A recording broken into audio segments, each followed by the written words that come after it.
Práctica forense de amparo. Ávila Ortega Carlaibón. En el presente trabajo vamos a estudiar lo que es el juicio de amparo en materia administrativa.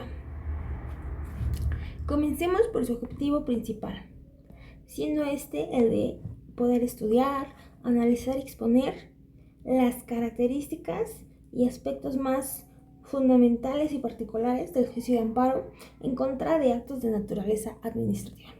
Bien, ahora, ¿quiénes son los sujetos que van a intervenir en este procedimiento? Como sabemos, son 4 las partes involucradas en el juicio de amparo.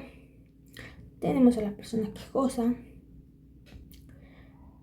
a la autoridad responsable, en el presente, siendo un órgano o organismo de la administración pública, que es aquel que va a dictar, que va a ordenar, ejecutar o tratar de ejecutar la ley o el acto que impugnamos en el procedimiento. Tenemos al tercer extraño juicio y finalmente al Ministerio Público. Vamos con la procedencia. Cuando se reclamen actos de tribunales administrativos, el amparo solo procederá en los siguientes casos. Tenemos que proceden contra sentencias definitivas o resoluciones que pongan fin al juicio, ya sea que la violación se cometa en ellos o que, cometida durante el procedimiento, afecte a las defensas del quejoso trascendiendo al resultado del fallo.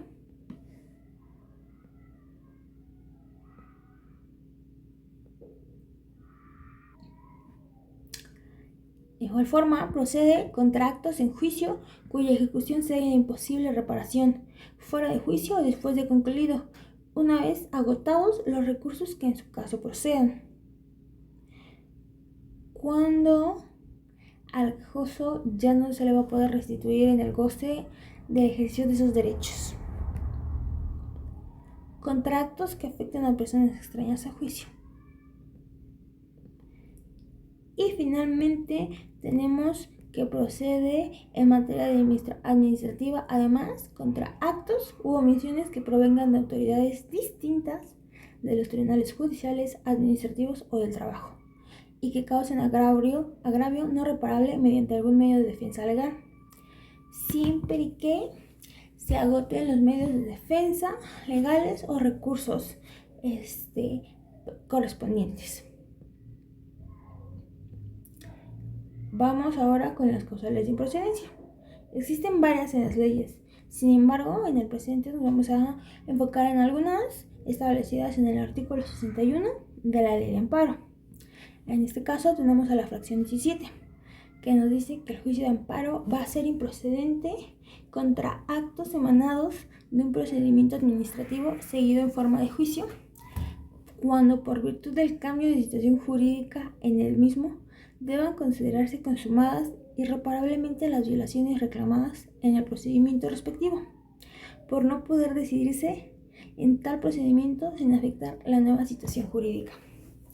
Cuando el cambio de situación, de circunstancias, es totalmente que ahora ha creado una nueva situación jurídica y tendremos como consumados las violaciones.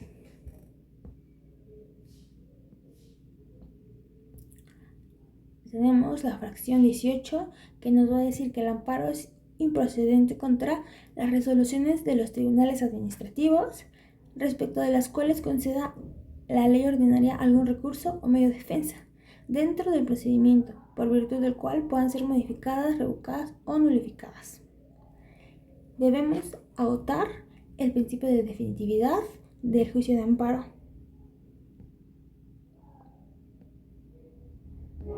Finalmente tenemos otra causal de improcedencia en la fracción 20, que nos dice que el amparo es improcedente contra actos de autoridades distintas de los tribunales administrativos, que deban ser revisados de oficio, conforme a las leyes que los rijan, o proceda contra ellos algún juicio, recurso o medio de defensa legal, por virtud del cual puedan ser modificados, revocados o nulificados, siempre que conforme a las mismas leyes se suspendan los efectos de dichos actos de oficio o mediante la interposición del juicio, recurso o medio de defensa legal que haga valer en la persona quejosa.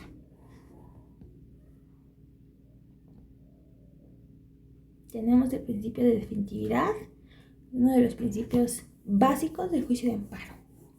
Para la procedencia del juicio deberán agotarse previamente los recursos ordinarios que se establezcan en la ley de la materia, por virtud de los cuales aquellas sentencias definitivas, laudos y resoluciones puedan ser modificados o revocados, salvo el caso en que la ley permita la renuncia de los recursos, o de que se trate de algunas excepciones a dicho principio.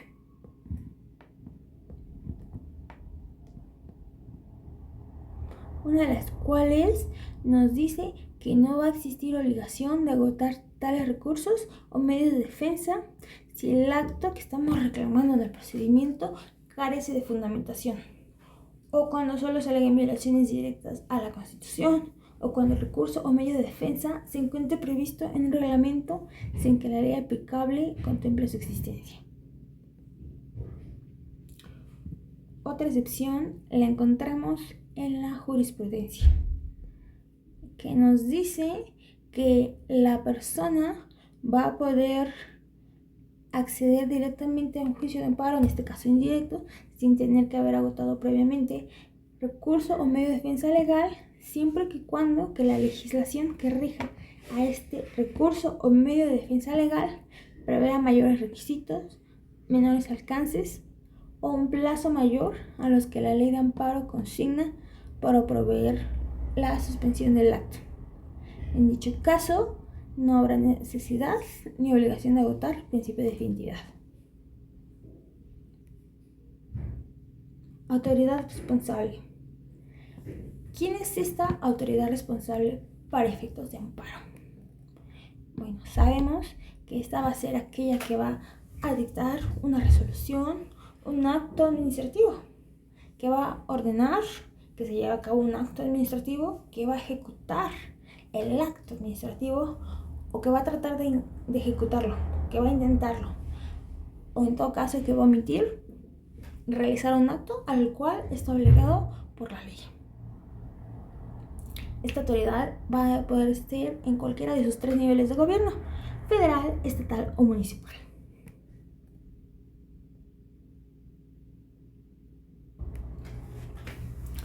Autoridad ante la que vamos a promover estos juicios de amparo.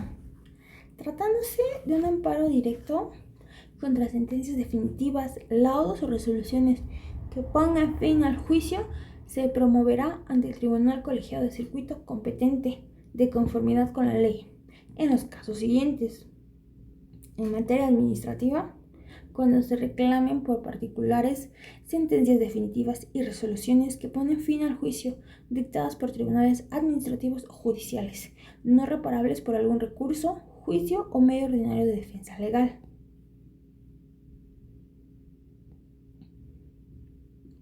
Ahora bien, tratándose de amparo indirecto contra actos o omisiones sin juicio, fuera de o después de concluido, o que vayan a afectar a personas extrañas al juicio, o que sean contra normas generales o contra actos o omisiones de autoridad administrativa, se va a interponer ante el juez de distrito, bajo cuya jurisdicción se encuentre el lugar en el que el acto reclamado se ejecute o trate de ejecutarse.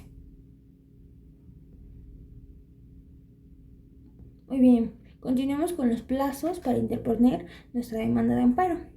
Existen varios, sin embargo, no todos son aplicables a materia administrativa. Tenemos el plazo general, que nos señala el artículo 17 de la Ley de Amparo, el cual nos establece que son 15 días para promoverlo, para interponer esa demanda. Tenemos el de 30 días, que es cuando se reclama una norma general autoaplicativa, y el de 7 años, contra actos que priven de la propiedad, posesión o disfrute de los derechos agrarios. Esto para algún caso relacionado con el derecho agrario administrativo. Los plazos se van a computar al día siguiente. Al día siguiente, a partir de aquel en el que surta efectos de la notificación impugnada o a partir de aquel en el que el quejoso tenga conocimiento del acto reclamado o de su ejecución.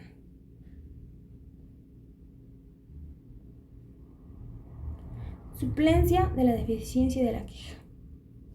¿Dónde la encontramos?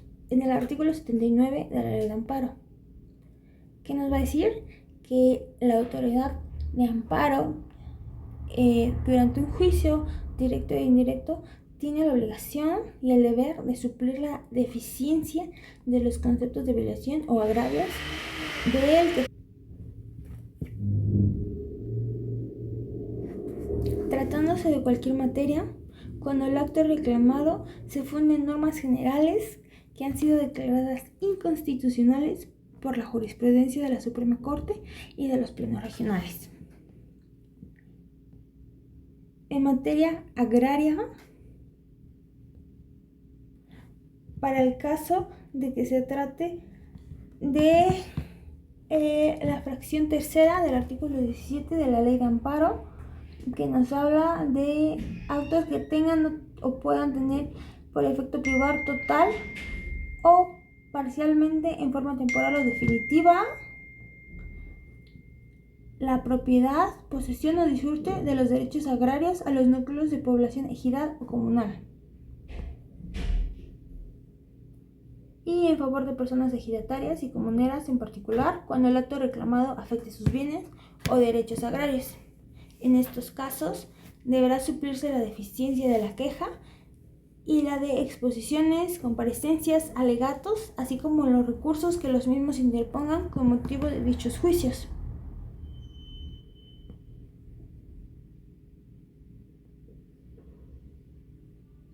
En otras materias, cuando se advierte que ha habido en contra de la persona quejosa o del particular recurrente una violación evidente de la ley que le haya dejado sin defensa por afectar los derechos previstos en el artículo 1 de la ley, en el caso tal, la suplencia solo operará en lo que se refiere a la controversia en el amparo, sin poder afectar situaciones procesales resueltas en el procedimiento en el que se dictó la resolución reclamada, y en cualquier materia en favor de quienes por sus condiciones de pobreza o marginación se encuentren en clara desventaja social para su defensa en el juicio.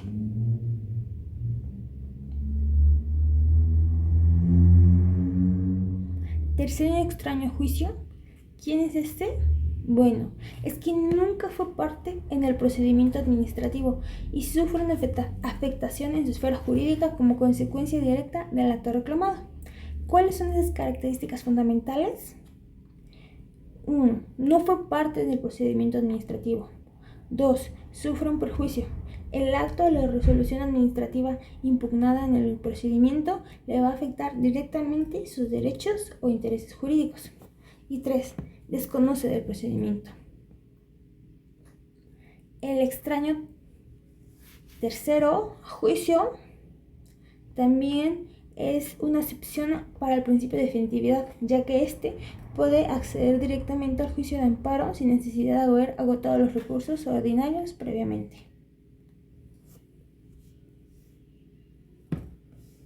Modalidades del amparo administrativo. Para el presente tenemos que existen dos modalidades: el amparo contra las resoluciones definitivas pronunciadas por los tribunales administrativos y fiscales, y como una derivación de su utilización para atacar los actos de las autoridades administrativas que afecten derechos de particulares.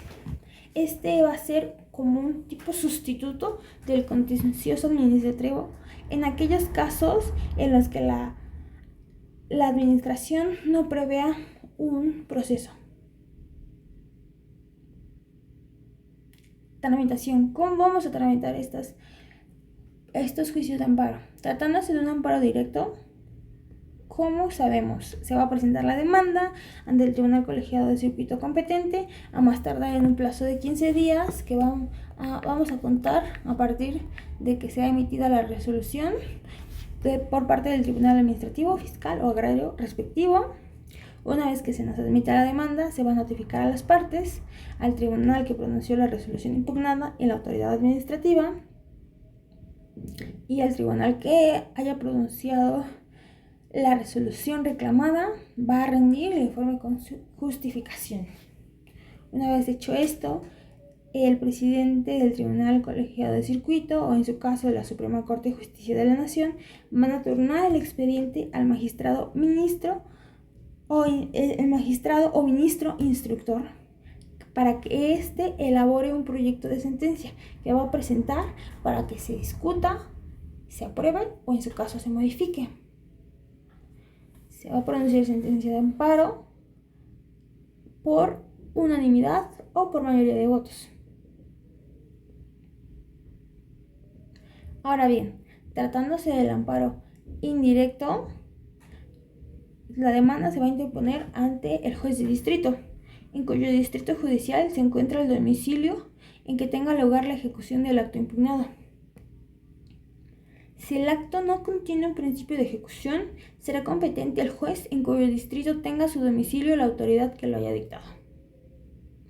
La demanda que presentemos deberá contener mención del acto impugnado, fecha de la notificación en la que tuvo conocimiento del mismo, los hechos que sustenten la demanda, los preceptos constitucionales violados y los conceptos de violación. Se va a presentar por escrito en el plazo señalado para ello, 15 días como un plazo ordinario.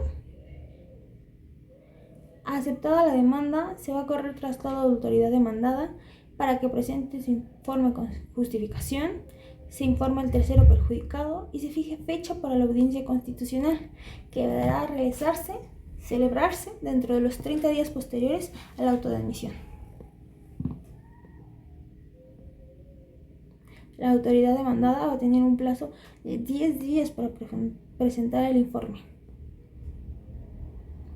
Celebrada la audiencia constitucional con 3 fines: la de admitir y desahogar las pruebas debidamente ofrecidas, la de recibir alegatos por escrito, excepcionalmente de manera oral, y para dictar sentencia.